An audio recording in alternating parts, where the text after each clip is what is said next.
¿Qué tal todos? Tengan muy buenas noches para los que nos ven en el fanpage del Movimiento Mariateguista de San Juan del Lurigancho y La Izquierda Diario Perú. El día de hoy nos encontramos con Doris Kaki Calixto, quien es viuda de Teófilo Rímac, quien hace poco se logró una sentencia de vital importancia para las personas desaparecidas y que marca un hito en la situación de nuestro país, principalmente luego de las desapariciones que se dieron a finales de la década del siglo pasado y especialmente durante estas últimas marchas y movilizaciones donde también hay una gran cantidad de personas que aún buscan justicia. Queremos dar la bienvenida a la profesora Doris, que es una persona reconocida dentro del activismo de los derechos humanos. Además de eso, es profesora en algunos de los colegios más importantes que tenemos entendido de San Juan del Lurigancho, muy reconocida por sus estudiantes y por el entorno de las personas desaparecidas. Muy buenas noches, profesora Doris, ¿cómo está usted? El audio, por favor, al estudio, ¿no? Ahora sí. Muy buenas noches. Buenas noches. Agradezco infinitamente la invitación que me hacen los compañeros del Movimiento Mariateguista y agradecida por la introducción y la presentación a mi persona. Así es que como menciona usted, soy la esposa de Teófilo Rímac Capcha. Teófilo fue dirigente político, fue sindicalista, fundador de muchas organizaciones gremiales, sindicales, y bueno, yo sigo llamándome Doris Kaki de Rímac Capcha. No empleo mucho la palabra viuda porque no tuve la oportunidad aún de encontrar el cuerpo de mi esposo para darle una sepultura digna. Entonces eso hace que permanezca como Doris Kaki de Rímac, ¿no? Una consulta en este marco, ¿no? En el Perú durante las últimas décadas hay una gran cantidad de desaparecidos, especialmente vinculados a temas de política, ¿no? Tenemos entendido, muchos hemos leído la historia de Teófilo. Teófilo fue uno de los dirigentes mineros más importantes desde la década pasada, vinculado al FOSEP, vinculado a Patria Roja, una experiencia, un bagaje político y que de fuerte confrontación a grupos violentistas que existían en aquellos años. Mucho de esto, me imagino, se replica. ¿Hay alguna cifra, una cantidad de personas desaparecidas? ¿Hay alguna política de parte del Estado para poder buscarlas? ¿O esto simplemente se da con algunos beneficios o un cierto grado de reparación, como se ha intentado? ¿O hay algún grado de vínculo de tratar de buscar justicia, como en el caso que ustedes han logrado hace poco con una sentencia, logrando tener responsables ya de carne y hueso? Bueno, para responder a su pregunta, tenemos más de 21,000 desaparecidos. Teníamos en realidad hasta el año pasado 21,918 desaparecidos, de los cuales nos dicen que ya se ha restituido buena cantidad. Hoy se habla a nivel oficial de 19,000 y picos de desaparecidos. Pero desde las organizaciones de familiares, como no hemos presenciado una entrega masiva, una restitución masiva de nuestros seres queridos desaparecidos, seguimos manteniendo la cifra de 21,000 desaparecidos, más de 21,000 desaparecidos. En ese sentido, nos hace falta, ¿no?, entre hombres y mujeres, más de 21,000 peruanos y peruanas. Yo creo que los desaparecidos son de todo el Perú y no solo de grupos de familias que buscamos a nuestros seres queridos. Hay una frase que es bastante recordada, difundida en diversos países del mundo. Nos dice que las desapariciones forzadas son crímenes de lesa humanidad, que no solo daña a la víctima y su entorno familiar, sino a toda la especie humana. En ese sentir, yo digo, ¿qué pasa con todo el resto de los seres humanos? ¿Por qué no reaccionan? ¿Por qué no hacen suya? Nos hacen falta más de 21,000 peruanos y de verdad que la indiferencia es tan grande, ¿no? Y el Estado que no responde. Usted decía hace un momento de qué cosa existe para los desaparecidos, ¿no? Lo que nos hace una tremenda falta es una política de Estado sobre búsqueda y restitución de nuestros seres queridos. Si bien es cierto, en estos momentos tenemos la ley 3470, que es la ley de búsqueda de personas desaparecidas, ¿no? Y producto de esa ley se ha conformado la Dirección General de Búsqueda de Personas Desaparecidas, que son especialistas, ¿no? O es un equipo que maneja software, que ¿cómo se llama? Elabora la relación de todos los desaparecidos y su historia. Se llama Registro Nacional de Personas Desaparecidas, ¿no? Por otro lado, tenemos inclusive un equipo de psicólogos, un equipo de forenses. Entonces, es todo un equipo especializado que se encarga de buscar. Pero es pequeña, es pequeñita. Tiene sus sedes en 4 regiones.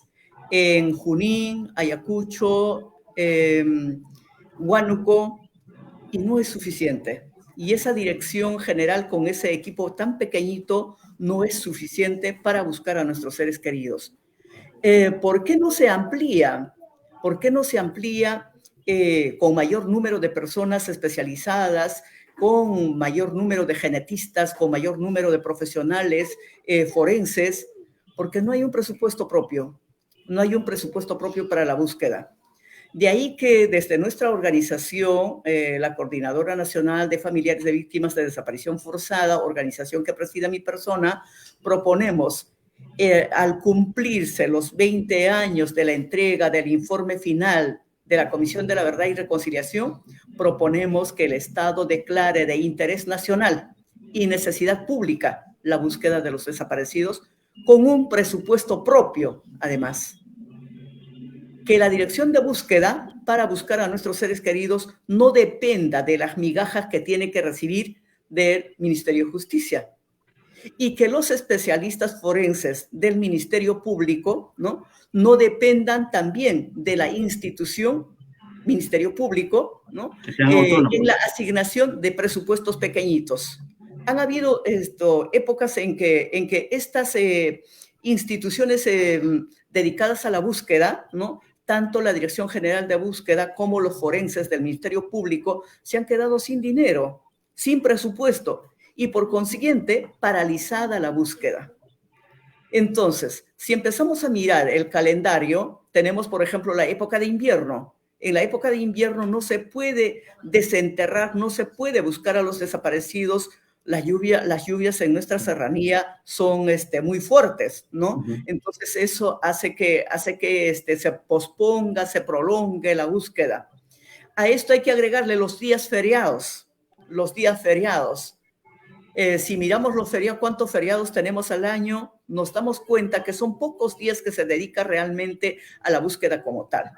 Hasta el momento lo que ha hecho el Estado peruano, además, es restituir a las personas que tienen un lugar referido o un lugar conocido, más no a los verdaderamente desaparecidos. Cuando digo verdaderamente desaparecidos, me refiero a aquellas personas que han sido desaparecidas en diferentes bases militares, pero que no tenemos un lugar referido, un lugar conocido, y los desaparecidos están en la situación de en la situación de no hay referencia, no hay un indicador que nos diga dónde pueden estar. Entonces empezamos a pensar en grandes fosas comunes, y empezamos a pensar en que seguramente los restos o cuerpos de nuestros seres queridos han sido arrojados a los ríos, tal vez han sido incinerados, como existió en los sótanos del CIA, aquí en la ciudad de Lima, horno gigante construido para calcinar. El general, ¿no? O los cabitos de Ayacucho, cabitos 1, cabitos 2, cabitos 3, han tenido tremendos hornos donde han sido quemados, donde han sido incinerados los restos de nuestros seres queridos. Y si eso ha ocurrido, entonces estamos hablando de una cantidad de desaparecidos, aproximadamente casi 8,000 desaparecidos que no tienen lugar referido, que no tienen un sitio conocido, y estamos prácticamente viviendo una incertidumbre terrible porque no vamos a encontrar respuestas del Estado peruano. O de pronto, de repente, visitarán lugares, caminarán y nos dirán, ya los hemos buscado. Y como no encontramos, ¿no? La respuesta es que el Estado ha hecho todos los esfuerzos y que lamentablemente no podemos restituir, ¿no? Eso es por un lado. Por otro lado, tiene que ver, por ejemplo, con las proyecciones también desde el Estado mismo, desde la Dirección General de Búsqueda, que es la encargada de responder por los desaparecidos. De aquí al 2030 se proyectan dar respuestas en un 40.2%, ¿no? Lo cual es sumamente preocupante para nosotros. Es mínimo, es nada. Y cuando dicen respuestas, no están hablando necesariamente de la entrega de los restos, no están hablando de la restitución, sino de respuestas. Señora Doris, hemos viajado más de 5 o 6 oportunidades a la ex base militar donde han desaparecido a su esposo, hemos buscado, hemos cavado, hemos hecho todo lo posible, pero no tenemos resultados. Eso es una respuesta, por ejemplo, ¿no? Entonces, ¿cuánto más tenemos que vivir nosotros, nosotras las esposas, los hijos, para encontrar los restos de nuestros seres queridos? Es una preocupación tremenda, es un dolor tremendo. Mucha gente nos dice, pero han pasado tantos años, particularmente cuando hablan conmigo, me dicen, señora Doris, ya 38 años caminando usted incansablemente. A lo largo de su vida ha fundado muchas organizaciones, usted sigue trabajando, fundando más organizaciones y sigue resistiendo. ¿Cuánto más va a seguir caminando? ¿Y por qué lo hace? Justicia que tarda ya no es justicia, ¿no? Entonces yo trato de explicarles que yo busco a un ser querido mío, al padre de mis hijos, a mi compañero, a mi esposo, al dirigente minero, al dirigente campesino, a un líder sindical, a un líder político que nos hace falta, ¿no? No estoy buscando una mascotita que se me ha muerto por ahí. Finalmente, hasta las mascotitas, como lo hemos criado con tanto cariño, hemos compartido espacios, ¿no? Lo que hacemos es, cuando mueren, darles un entierro, ¿verdad? Entonces, estamos hablando de seres humanos. Y cuando hablamos de seres humanos, yo creo que mínimamente tenemos que indignarnos ante estos hechos, ante estos crímenes de lesa humanidad. Eso es la situación más o menos para comentarle, pero también a esto hay que añadirle la situación de los familiares, ¿no? ¿Qué está pasando con los familiares? Los familiares, sin encontrar justicia y sin encontrar los cuerpos de sus seres queridos, van falleciendo. Ya han partido muchos sin encontrar justicia y sin encontrar los restos de sus seres queridos para darles un entierro digno, ¿no? Y los otros ya nos hemos convertido en personas mayores, en personas adultas de tercera edad, y eso es la situación en la que nos encontramos. Y quienes todavía resistimos, quienes todavía nos mantenemos en pie, llevamos un duelo congelado. Nosotros no hemos iniciado el duelo, ¿no? En mi familia tenemos 38 años de duelo congelado. No podemos procesar porque no nos hemos despedido del ser querido. Y eso lacera el alma, golpea terriblemente, es una situación pendiente. El Estado tiene una deuda pendiente y no quiere entender ni quiere reconocer la situación en la que nos encontramos los familiares. Porque si tuvieran un mínimo de interés, realmente la búsqueda de los desaparecidos sería una política de Estado, sería una política pública de Estado, y entonces yo creo que habría mayores respuestas, habría mayores resultados y avanzaríamos en la búsqueda de las personas desaparecidas. Una consulta. Ya son 20 años, usted comentaba, de la Comisión de la Verdad y Reconciliación. Hay muchos sectores políticos, conservadores de derecha, que consideran que la Comisión de la Verdad y Reconciliación no hizo su trabajo adecuado, que jugó a favor de posiciones de izquierda o radicales, como ellos le llaman, o hasta terroristas, como los tildan.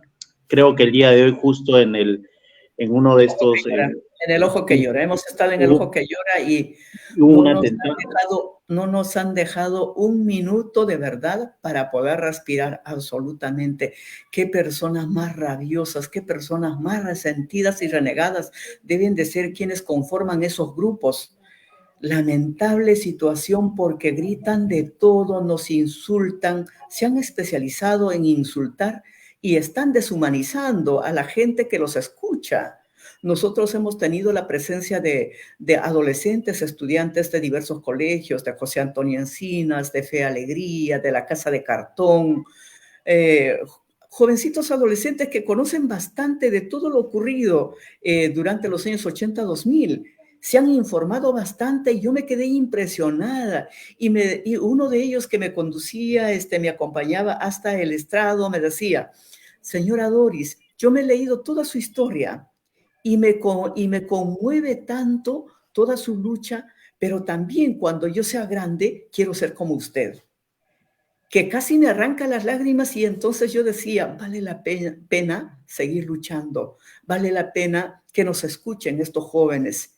Y entonces solo atiné en decirle, no me des las gracias a mí, yo te doy las gracias a ti y a todos tus compañeros, porque ustedes son la esperanza, ¿no? Morimos nosotros y no queremos que ahí quede impune la desaparición de tantos peruanos y peruanas. No queremos que la injusticia y la impunidad campeen en nuestro país.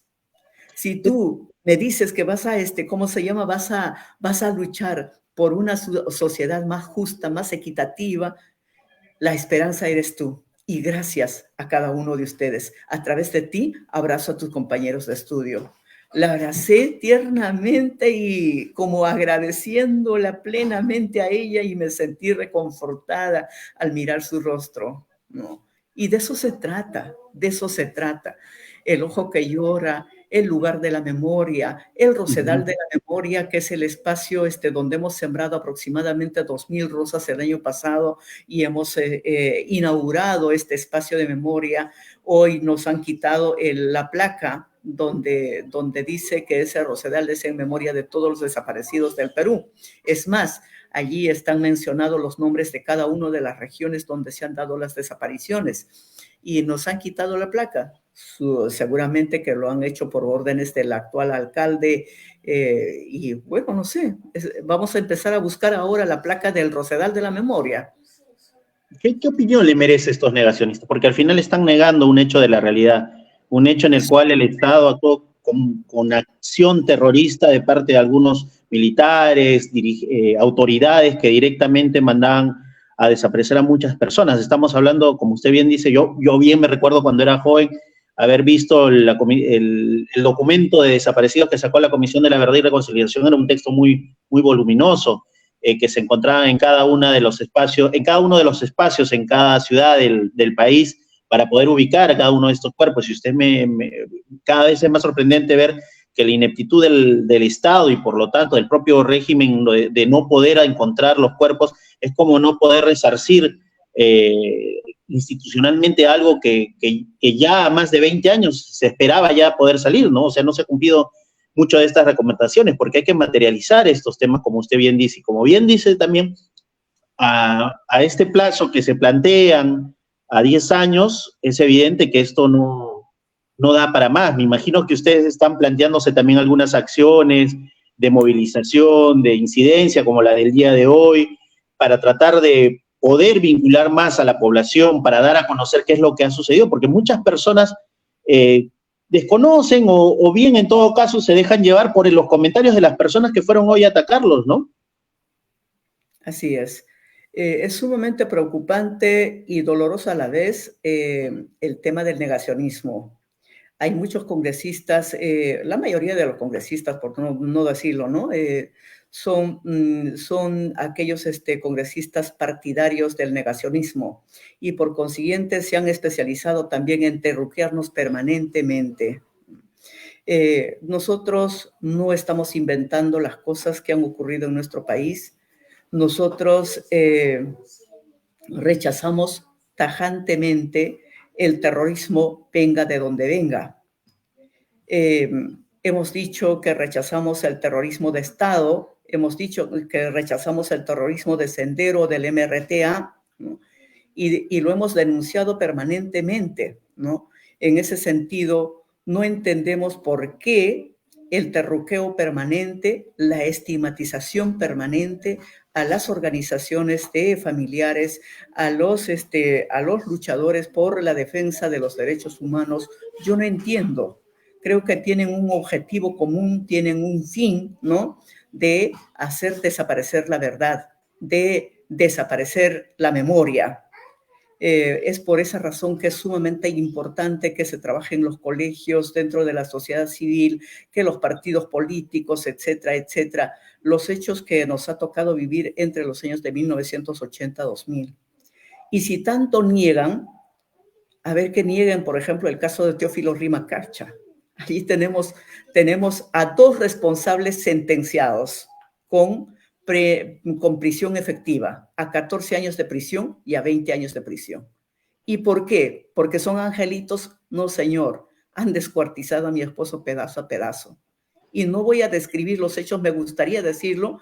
Estoy acompañado de mis nietos acá, por eso no puedo repetir los hechos monstruosos que han practicado para poder acabar con mi esposo. A mi esposo lo han torturado monstruosa y salvajemente, lo han asesinado a plena tortura y luego cobardemente han desaparecido los restos de mi esposo. ¿Por qué no los entregan? Si son tan valientes, así como gritan sus partidarios, sus defensores dentro del Congreso de la República, así como tienen gente pagada que se moviliza como el día de hoy que nos ha atacado en el ojo que llora, ¿no? ¿Por qué no son tan valientes y salen a decir yo lo maté, ¿no? Y está en tal lugar, recógenlo? Entonces tal vez los dejaríamos nosotros ya, ¿no? De molestarlos. Nosotros seguimos luchando, seguimos buscando, porque no hemos encontrado pues los restos de nuestros seres queridos, ¿no? Y eso lo tienen que entender bien, eso lo tienen que saber bien. Y por otro lado, el tema no solamente de la búsqueda de los desaparecidos, sino también el tema de reparación es una cuestión pendiente, son hechos pendientes, ¿no? Que el Estado peruano mantiene hasta ahora con nosotros. Porque no es reparación, ¿no? Haber atendido en el tema de educación, por ejemplo, un 7%. En el tema de acceso habitacional, en otro 6.9%, creo. Y eso porque se han inscrito los familiares a los programas para la gente con bajos recursos económicos. Han ingresado por allí, ¿no? Como pobres o pobreza extrema, etcétera, más no como reparación, ¿no? Sigue pendiente el tema de las reparaciones simbólicas, sigue pendiente la restitución de derechos ciudadanos, sigue pendiente el tema de reparación económica individual. Nos hicieron entrega de 10,000 soles, monto que provocó terribles rechazos de parte de los familiares y la reacción de los hijos, ¿no? ¿Cómo es posible la desaparición de mi padre? Ha transcurrido 30 años, 35 años y el Estado me dice, toma 500 soles después de haber desaparecido a mi padre, no, hace 35 años, porque eso es lo que les ha tocado a los hijos de verdad, porque hay 8 hijos, 9 hijos, ¿no? En cada hogar y 5,000 soles han tenido que repartirse entre todos los hermanos, lo que les ha tocado es 500 soles, 550 soles. Eso no es reparación. Eso no es reparación. Y la situación en la que han quedado esos chicos no han realizado estudios, no han hecho una carrera, ¿no? Se han quedado como están, postergados de por vida.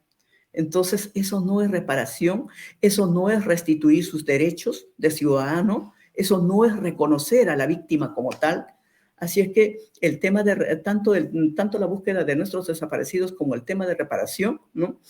Sigue pendiente. El Estado tiene que ver la manera cómo es que repara este daño causado. Nosotros no la buscamos, nos han causado este daño.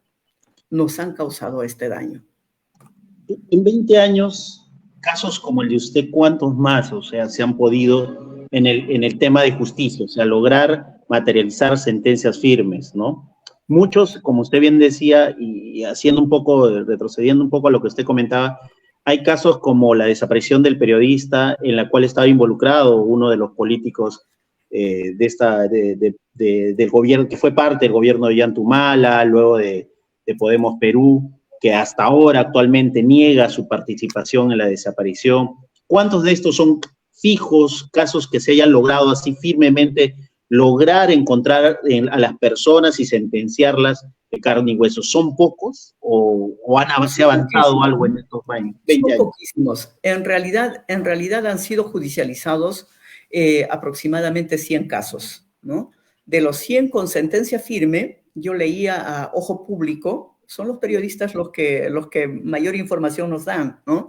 Entonces, estaba leyendo Ojo Público y hablaba allí de que había 23 sentencias firmes, 23 casos con sentencia firme.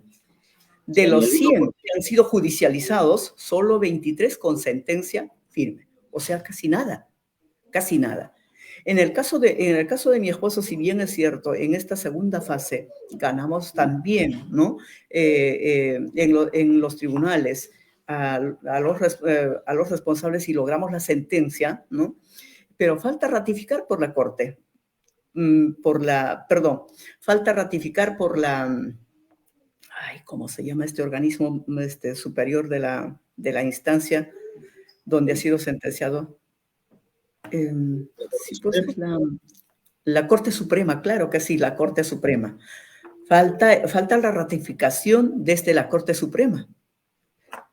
Como han apelado, no es nada raro que más adelante la Corte puede dar la razón a quienes han apelado y simplemente declarar nulo, ¿no? Como lo han hecho ya con el caso en una fecha anterior, ¿no? Entonces allí de verdad que seguimos esperando y viendo también la manera cómo es que hacemos incidencia a fin de que no se archive el caso o a fin de que no quede impune definitivamente el caso de Teófilo, ¿no? Y bueno, ahora viene el 30. ¿Qué actividad? ¿Va a haber alguna movilización? ¿Qué es lo que han venido realizando en estos días? Tal vez muchos de los que nos ven quisieran participar, conocer un poco más, asistir en los diferentes espacios que se están realizando estas actividades en estos días. Sí, muchas gracias por esa pregunta. El 30 de agosto de todos los años realizamos nosotros aquí en el Perú la caminata conmemorando el Día Internacional de las Víctimas de Desaparición Forzada. En ese sentido, este 30 de agosto, la concentración va a ser en el centro de Lima, en el frontis de la Defensoría del Pueblo. La dirección es Ucayali 391. Desde las 8:30 de la mañana estaremos concentrándonos los familiares y los amigos, amigas, personas que de la sociedad civil que quieren sumarse quedan dignamente invitados. Partiremos a las 10 de la mañana desde Defensoría. El recorrido que haremos será dejar una carta simbólica en el Ministerio Público. Del Ministerio Público pasaremos al Congreso de la República, donde también dejaremos otra carta. Luego pasaremos hacia el lugar más cercano, yo no sé cuál de los espacios va a estar, van a permitirnos, porque los policías siempre tienen rodeado el Palacio de Gobierno. Entonces, en la parte más cercana, hacia el Poder Ejecutivo, dejaremos una carta para la señora Presidenta de la República, ¿no? Seguramente que la carta para la Presidenta va a ser muy conciso y preciso. Que se vaya, pues, y que nos deje en paz, ¿no? Y sí, bueno, en Tacna la lograron sacar de la procesión y se fue por un costado, a pesar que había su medio que ellos han estado presentes en la procesión de la bandera, pero no. Hoy también Dina Boluarte no se encuentra y también está involucrada en casos parecidos, ¿no? Creo que hay muchas personas que ven la posibilidad de un grado de justicia y a este tiempo la fiscalía no funciona mucho, ¿no? Entonces, el día 30 van a hacer una caminata y escuetamente le mandarán una carta diciendo que se retire de Palacio de Gobierno. Claro, porque la presidenta lo único que está haciendo es hacerle el juego a la derecha.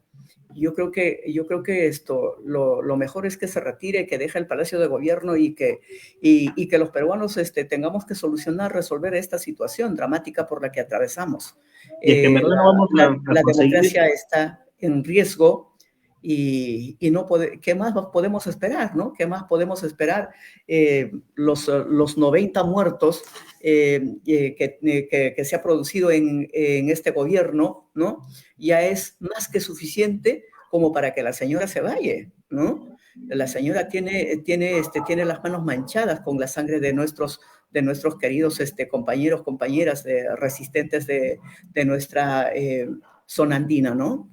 En ese sentido, toda nuestra solidaridad a todos, y estamos invitando también a que nos acompañen nuestros compañeros y compañeras que que tienen la oportunidad de reaccionar y de mantener firme la búsqueda de justicia por los más de 70 o 90 muertos ejecutados extrajudicialmente. En ese sentido, los invitamos a todos.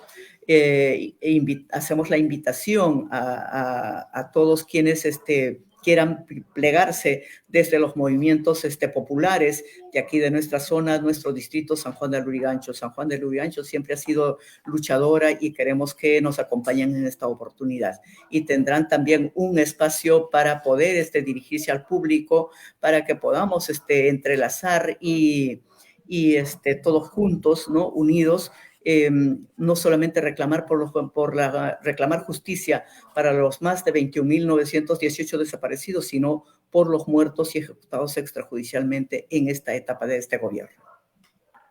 Bueno, le agradecemos mucho la entrevista del día de hoy.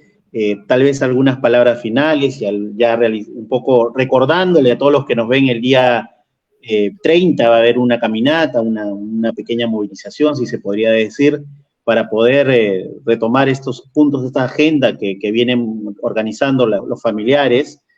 Y en cierta medida nos gustaría tal vez algunos puntos de resaltar, ¿no?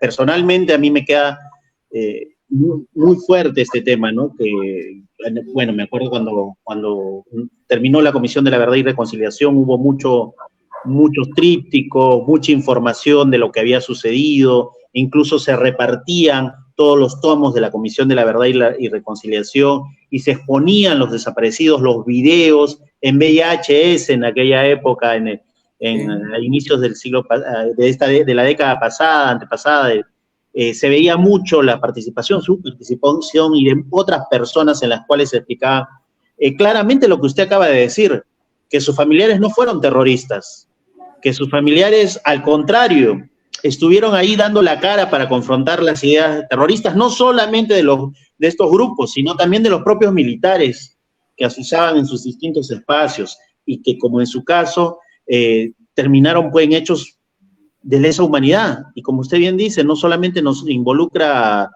a los familiares, sino a todos nosotros, porque son estos propios sectores que hoy en día, con su discurso negacionista, vienen estableciendo una política conservadora y que quieren desaparecer por completo la memoria de la población. Son estos mismos grupos que se alían con los otros para poder negar lo que en verdad sucedió en nuestro país, y que usted mismo lo ha dicho, ¿no? Yo me acuerdo que habían cifras aún mayores que se hablaban en aquellos años, más de 21.000, y lo poco que se ha avanzado a 20 años evidencia que este Estado, como está conformado, evidentemente, y sus políticas no han llevado a ningún buen puerto, ¿no?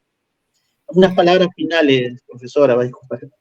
No, es importantísimo las opiniones que tienen ustedes. Y como le dije en la mañana a la estudiante que me conducía en El Ojo que Llora, si ustedes los jóvenes hacen suya, ¿no? El resultado de esta lucha que hemos emprendido nosotras las personas directamente afectadas, yo creo que va a tener sentido y razón nuestra lucha. De lo contrario, no habríamos logrado nada, ¿no? Solo para decirles que agradezco nuevamente al Movimiento Mariateguista por esta invitación y no olvidar que la situación del desaparecido, la situación de las personas ejecutadas extrajudicialmente, asesinadas en aquellas épocas o en nuestros momentos actuales, son crímenes de lesa humanidad. Y como tal, no solamente afecta pues a la víctima y a sus familiares, sino tengamos capacidad de reaccionar todos nosotros. Indignémonos cuando hay un muerto, cuando hay un desaparecido, cuando ocurren hechos que nos han tocado vivir. Agradezco la adhesión, la preocupación de querer tener mayor información de parte de nosotros. Nosotros siempre vamos a estar a su disposición para brindar nuestro testimonio, para alcanzar y compartir con ustedes nuestras épocas de lucha, nuestras jornadas de lucha. Muchas gracias. Muchas gracias, profesora Doris, y ha sido un gusto el día de hoy haber compartido también con los que nos ven en las plataformas del Movimiento Mariateguista, de la Izquierda Diario. Muchas gracias, profesora. Hasta luego, nos vemos. Hasta luego.